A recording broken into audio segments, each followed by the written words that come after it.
aquascapes that you could do on a budget. So you could do it with cheaper lights, and you could do it with no CO2 because these plants aren't particularly demanding. No. But also, if you want to supercharge it, as I call it, and that's what I'm excited to do with this one. So, origin of creation, Takashi Amano's biography. It's available from your store, Dave? It's available from our store. It's a great book. Any other books available here? Nah. Not worth reading. We're going to talk about this tank. Which we set up not so long ago. 2 weeks, I think. Yeah, 2 weeks. And we're going to add a few more plants to it today. Bulk up the plant mass. Do you want to get them over? Yeah. This is Potamogeton natans, which is often sold as a pond plant, and this has been in my pond. Potamogeton? Yeah. Ah, I always thought you said Aponogeton. No, sorry. Ah. Potamogeton natans. Oh, makes sense now. Which is growing, you can see it here. This one, yeah. There's this lovely, like... Almost like lace, yeah. Patterned. It's like a cross texture between Bucephalandra leaf shape and an Aponogeton. Yeah, I think that's why I mistakenly took it for an Aponogeton. Oh, we've got the new Wanzai surface skimmer on. Just noticed that. Doing its job. Yeah, perfect. And Dave messaged me yesterday and was like, Ty, I want to make some changes to your display. Yeah, sorry, I'm just doing my job as an Wanzai ambassador. Oh, okay. It's the first one. It's the first one I've seen in UK working. I've got 2 at home. Is this the 600 or the 350? I've got a 600 as well now. They've got a big producing one. Yeah, we've got those 2 as well. Exciting, isn't it? So, world's best skimmers, stand by for a full review. Sorry, mate. No, that's all right. Carry on. So Dave here. This is Dave's shop, Graham Gardens. Dave was explaining some of the issues that had arisen in the first couple of weeks. Okay. Some things that Dave, can you talk us through those issues? So we had a lot of brown algae, diatoms, and a little bit of green as well, all on the wood here. Best way to got any photos of it, the plants. You can probably see some if you look closely still in the plants a little bit. Okay. I didn't take any photos at the time because I didn't think of when I was doing it, but there was a lot all over the wood and on the plants. So just brushed it out, siphoned it away. We added some floating plants, got Limnobium Salvinia for extra plant mass. Yep. So this is the Amazon frog bit. Yes. The Limnobium levigatum. Yeah. And Salvinia auriculata. Yes. Awesome. So that's all about plant mass because that's how we combat algae here, just with extra plants. Yeah. What else did we change? Dave was pointing out that we planted one of the carpeting lilies in front of the feature that we really liked, which was this break between the wood. Yeah. And I was explaining to Dave that these lilies, depending on where they are in the light, they can grow taller or low. If they've got high light, they tend to stay fairly low. Yeah. These had come out of my tank, and the tall ones had been in a shaded spot. So we made a compromise that we moved the tall ones to the back of the tank, and we left the low ones at the front. And then Dave added Echinodorus tenuis. Yeah, tenuis. Or Helanthrium tenuis. In there. And that will blend really nicely into the other plants. I try to do a close-up of each plant species and then I'll overlay the subtitle of what the name is because people are really interested. Okay. So this is the Nymphia gardneriana. Yes. And we can see some of the algae that we were talking about earlier. That's all right. I mean, you've been in nature. The algae is normally a lot worse than what we see in aquariums. Yeah. Diatoms and cyanobacteria and all sorts of stuff. Yeah. We've got Sagittaria subulata here, which is an in vitro, but that's grown really quickly. That's a brute, that is. Yeah, that'll take over the whole tank if you're not careful. Well, the idea is actually, because of its eventual height, so 30-40 centimetres, it'll bring height to the tank, but also it produces lovely little flowers on long stems. It does. Yeah. So we want that. Yeah. I used to have it in a 60p, and I remember the flowers are beautiful. Yeah. This is Helanthrium tenuis green, just been planted, is it, by the look of it? Yeah. And then, do you have something I could indicate with? Yes.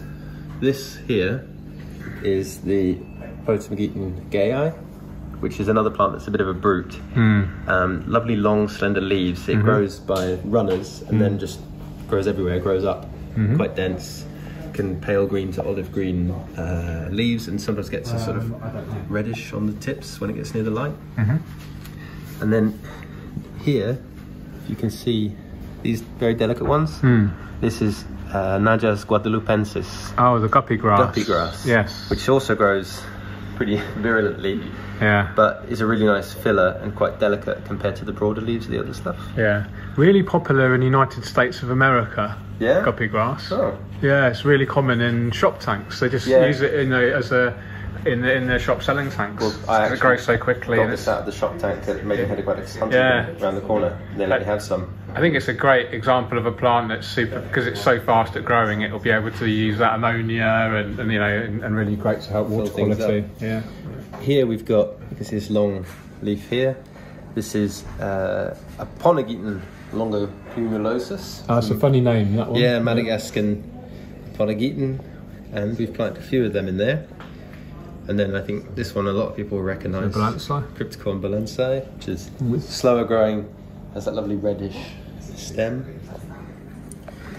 And we've got, we've mentioned that already. Potamogeton natans. And I think that's everything that's in here. Yeah. And we're going to add some more natans. And just a refresher for those that don't know, this is the Aquascaping 90 centimetres or 3 foot by 18 inches by 18 inches, 45 centimetres, holds about 180 litres, 50 odd gallons. I'm guessing Awase filtration. Yeah, 850. 850, boom. Yeah, we said we wanted to produce quite a bit of flow in here. Yeah, so we get the plants swaying, moving. Yeah. And this isn't a specific biotope, is it, Ty? It's more of a kind of thematic. It's inspired by habitat I've explored in Brazil, where you've got a massive kind of Potamogeton illinoensis, which grows to about 4 or 5 meters tall and really dense. And then between it, you've got these carpets of the Nymphaea gardneriana. So you have these huge columns and walls of plant mass, and then a low carpet. So you get these corridors that you can move through and the fish swim through. Yeah. And that was kind of what we were looking at here. Cool. I think it's great. I think my favourite feature is the break in the wood. Yeah. We've opened that up now by taking that lily out, and that was one of the best parts. We covered it up, so yeah. I think if we fish choice, I would like to put green neon tetras, green neon rasboras, and a pair of Epistogramma trifasciata. Interesting. And I think the Epistogramma will perhaps make that part of that their territory if they decide to spawn, and then you'll have like the fish engaging with the hardscape and using it and moving in and around it. Do you know what I really love? When you pan up and down the aquarium, the difference, the stages in depth are really obvious because you have the hollow area here. So you see perspective. You see if you keep your eye on the lily there, and you duck down and you keep your eye in the centre of the screen, and you see. Yeah. It just looks so cool, and you can see the lilies in the distance through that hole. You can almost imagine being a small fish in here swimming through there, couldn't you? Nice, mate. So just really fascinating by that fish choice type, because normally we wouldn't mix Asian and South American in the same scope. What's your thinking there? So the green neons are quite colourful, if you like. The blue will contrast really nicely with the green, so they're quite obvious.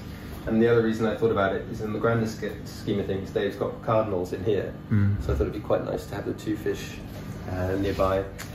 So you're actually thinking about the external environment with regards to fish choice as well as the internal. So, exactly, and green neons are very tight shoaling fish, so they'll be moving through these plants, going from each of the dense planting spaces, moving through the open water. And then the green neon rasboras, they're almost going to be invisible until you get up close to the tank.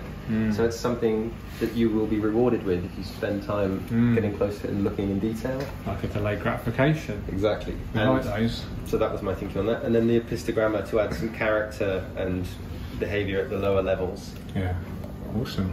And which Epistogramma species would you opt for? Trifasciata, which is... You did mention this, sorry. That's all right. Which is one I've encountered quite often in the wild, so I sort of know what they like. And they're quite hardy, they're generally well behaved, and because they've got nice blue on the body, they'll also complement the green neons and go nicely with the greens of the plants. This could be a new style of aquascaping that we're developing here, because it's kind of, you've got the biotope vibes, but then you've got using aquascaping philosophy with the fish choice, and so you really are like blending those kind of disciplines, which not many people do. This is really quite groundbreaking, I would say. I'd like to think of it very much what I call sort of the natural aquarium. So in the same vein, what Amano talked about with nature aquarium is we really using nature to inspire our creations, but we're not necessarily using biotope ideas with, oh, it must be those plants, it must be those fish. Let's use what works well together, what looks beautiful, what's pleasing, and what's sustainable in the aquarium. Yeah, some people, but you're writing a book called Aquatic Habitats Book, which is more focused on, more kind of leaning towards biotope. Yeah. So you have a sliding scale of biotope on one end, and then pure high-end aquascape, diorama on the other end. Yeah.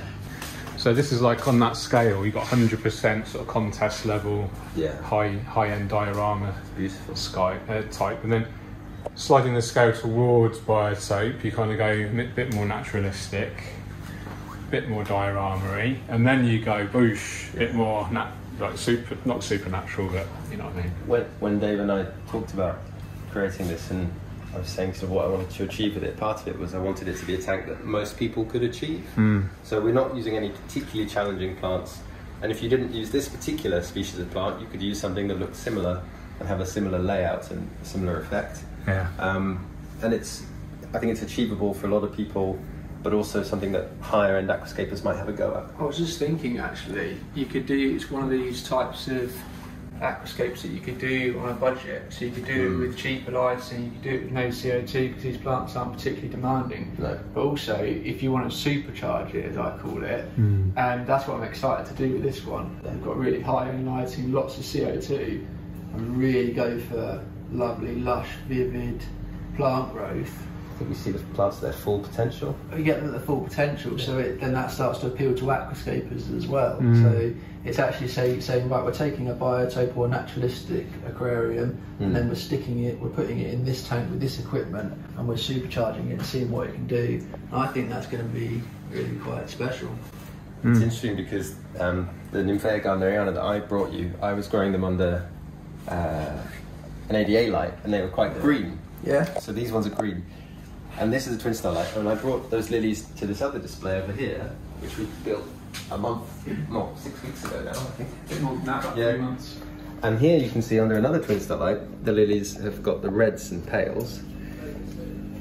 So, and I have them under a tank at home, under a little twin starlight in a 45, and they're really vivid orange. Yeah. So they're so variable, and I think that's one of the joys of aquatic plants. Like, even if you have almost the same setup in every tank, they'll do their own thing. There's some tiny element that will change, and so you might not get exactly what you see in the photo, but you might get something even more beautiful or different or unusual. And I'm excited to see what they do in that display. Well, this is it, because typically you wouldn't use this kind of equipment, I don't think, in a naturalistic biotope. No, really, you wouldn't. But let's try and change that and see. Most of my fish keeping career has been, some like old, maybe Hagen Glow T5 exactly. If I was using CO2, it might well be homemade CO2. I used to use John Inn's No. 3 compost, capped with sand, worked really well for crypts, and then some, knockoff filter, and I could grow things, but it's when you come to this level and you get to see the plants really thriving that you're like, this is the way. There's a picture in the Amano's biography, and it really resembles or reminds me of what this could look like eventually. With this equipment, I can go and find it. Yeah, let's have a look at that. Yeah, go and get it. I think is what this tank could look like.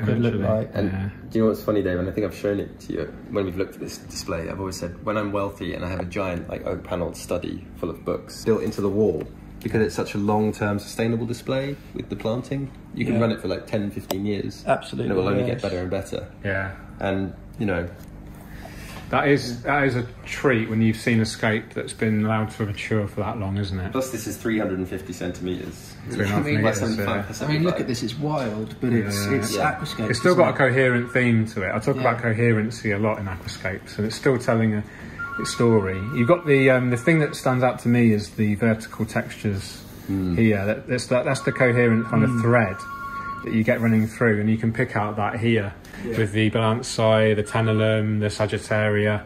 So I think that's the kind of coherent theme. But then you've got a bit of structure from here, from these mosses, these balls of mosses. Yes. That just contrast against. And I think I notice how the fish are engaging with the habitat. I mean, it looks so natural the way they're moving through the tall plants. The smaller species are out and confident because there's loads of cover around, and they don't feel insecure. And because the larger fish are out and about, they know, oh, this is a safe space, I can be here. And the larger fish is moving through that plant.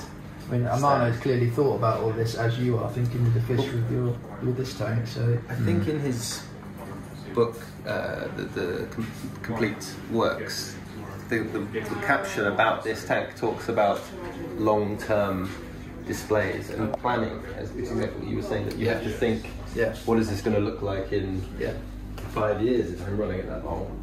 And so you need to, as you're planting each plant, you need to predict and understand and research what it's going to do. That comes with experience and trying things. Amazing. We'll close it there, guys. Thank you so much. Thank you. You're welcome. Cheerio. Hope you enjoyed that. Take care.